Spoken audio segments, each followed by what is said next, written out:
Ce n'était pas seulement un tabouret, mais le trône d'or, le trône royal, l'objet le plus sacré de la culture Ashanti. Les colonisateurs britanniques voulaient s'en emparer et seule Yaa Nana Asantewaa était prête à se battre pour le garder.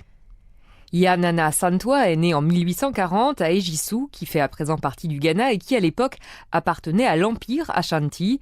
Très tôt, elle se marie et devient maman d'une petite fille. Wilhelmina Donkor, historienne et présidente de la Garden City University du Ghana, raconte les débuts modestes de Yaa Asantewaa. Elle a commencé sa vie comme une femme ordinaire. C'était une agricultrice qui cultivait des arachides, des oignons et d'autres aliments. La vie de Yaa Asantewaa change radicalement lorsque ses parents meurent. Son frère Kwasi Afrane devient le chef d'Ejisu et la nomme reine-mère. Mais Kwasi Afrane meurt peu de temps après, en 1894. C'est alors l'un des 10 petits-enfants de Yaa Asantewaa qui prend sa place, mais il est exilé par les Britanniques 2 ans plus tard. Yaa Asantewaa devient alors régente à Ejisu pour le représenter. C'est cette position qui lui donne l'occasion d'être parmi les chefs qui sont invités à rencontrer le représentant britannique en 1900. Un rassemblement où Sir Frederick Mitchell Hodgson demande que le tabouret d'or lui soit donné pour s'asseoir dessus. Ce fameux tabouret d'or était l'objet le plus sacré de la culture Ashanti et n'était pas destiné à cet usage.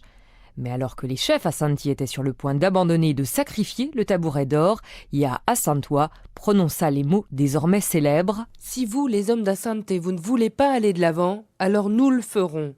Je vais appeler mes compatriotes femmes. Nous allons nous battre contre les hommes blancs. Nous allons nous battre jusqu'à ce que la dernière d'entre nous tombe sur le champ de bataille. Si vos chefs ne se battent pas, vous devriez échanger vos pagnes contre mes sous-vêtements. » La guerre qui éclate est connue sous le nom de la guerre du trône d'or ou encore guerre de Yaa Asantewaa. Wilhelmina Donkor. Yaa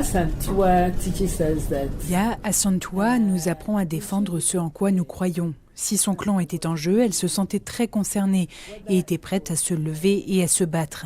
Si la dignité des Ashanti était en jeu, elle se levait.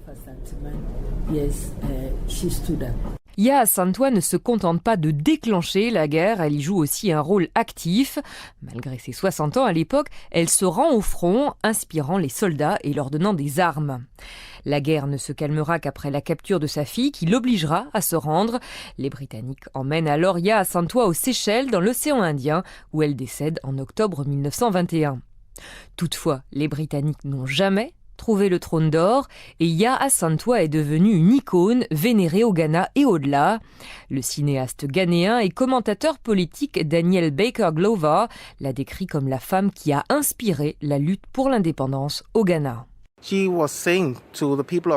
Elle disait aux Ashanti et indirectement aux Ghanéens et aux Africains, c'est notre terre, personne d'outre-mer ne devrait venir nous dire comment nous devons vivre. Et bien sûr, en prenant les habits d'un chef de guerre, elle disait aux femmes, vous êtes les égales des hommes, vous n'êtes pas des citoyennes de seconde classe.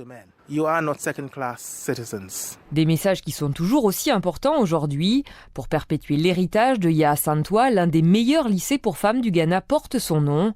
On le retrouve également dans les livres, les films, les pièces radiophoniques, les chansons et ainsi dans la mémoire collective de toute une nation.